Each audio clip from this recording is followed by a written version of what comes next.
connaître les affiliés pour mieux répondre à leurs besoins est la première priorité. Catherine Després, vice-présidente, nous en donne un exemple concret.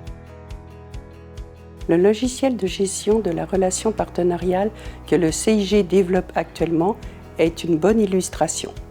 Cet outil va nous permettre de disposer d'informations consolidées sur les besoins des affiliés et les missions du centre.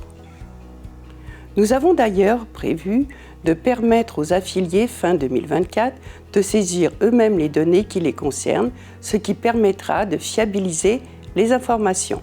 La deuxième priorité est de mieux faire connaître le CIG aux différents interlocuteurs. Le CIG a ainsi renforcé sa stratégie de communication en misant notamment sur l'identité visuelle et le numérique, comme l'indique Philippe Laurent, vice-président. Pour mieux faire connaître le Centre interdépartemental de gestion, il a notamment été créé en 2023, un poste chargé des relations extérieures. Cet agent doit à la fois contribuer à mieux faire connaître le CIG et à relayer en interne la perception qu'en ont les affiliés. Et bien sûr, le travail de proximité actif fait auprès des affiliés et des agents par les relations interpersonnelles, les rencontres, les événements en présentiel va être renforcé. Par ailleurs, un travail en profondeur qui contribue à renforcer la notoriété et l'image du CIG a débuté par la refonte de la marque CIG Petite Couronne avec un discours et une signature de marque, un nouveau logo et une ligne graphique plus en adéquation avec le CIG d'aujourd'hui. Nous avons aussi prévu de renforcer les canaux de diffusion numérique avec la refonte de notre site internet qui devrait aboutir au second semestre 2024 et le renforcement de notre présence sur les réseaux sociaux. La troisième priorité, comme nous l'explique Françoise Kern, vice-présidente du CIG, est de renforcer la présence du CIG sur le territoire de la Petite Couronne. De nouveaux locaux vont être ouverts dans le Val-de-Marne et ultérieurement dans les Hauts-de-Seine. Ils pourront ainsi répondre à différents besoins, mise à disposition pour les affiliés, duplication des événements du CIG, organisation de journées grand public telles que des forums ou des salons, présence d'experts du CIG pour des temps d'échange avec les affiliés.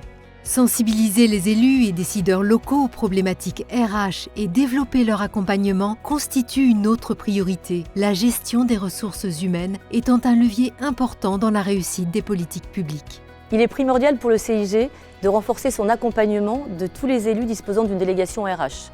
Dans cette perspective, des élus du conseil d'administration et la direction générale du CIG auront un rôle clé à travers notamment l'organisation d'une rencontre annuelle sur une thématique RH, des rendez-vous personnalisés avec les élus, la constitution d'un groupe de représentants des collectivités afin d'échanger régulièrement. Une attention particulière sera également portée à l'accompagnement des membres du collège employeur qui siègent au sein des instances paritaires placées auprès du CIG.